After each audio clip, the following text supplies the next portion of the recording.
I was at Whale and Dolphin Stadium at the time. They needed 2 trainers, so myself and trainer Jeff Heimerman were called down to Shamu Stadium. When we got there, Kanduke, big male killer whale, was in a harness with the crane connected to it. I said, Kanduke is doing really bad right now. He's listening to one side. He might be dying right now. So Jeff and Dean, your job is to hold his enormous pec. I think it was probably 6 feet across. His pecs are the side fins. If Kanduke goes into his death swim, which cetaceans do, most cetaceans do when they die, they'll go to this horrific death swim, swimming around, just punching through whatever or hitting whatever they would hit. If Kanduke was to get out of this harness, he could flop around on the shore on the deck like a goldfish. So that's why they had him in the giant harness with these 4 ropes. If he starts doing that, I want everybody to back off except for the 4 guys that are holding the harness. And we're like, okay.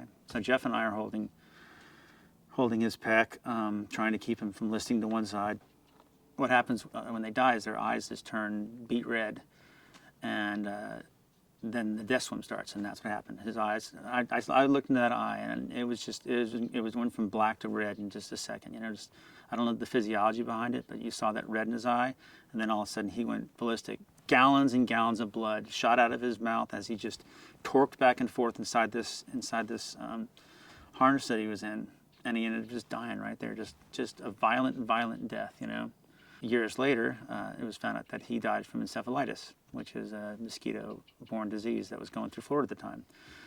Wouldn't have happened to a killer whale in his natural environment, wouldn't be surface resting in a tropical environment where there's mosquitoes. So he died because he was at SeaWorld of Florida, surface resting, getting bit by a mosquito. Just to see that happen, it was horrific. It was just absolutely horrible. It was hard to see. It was hard to see. It was definitely one of the worst things I've ever seen in my life, for sure.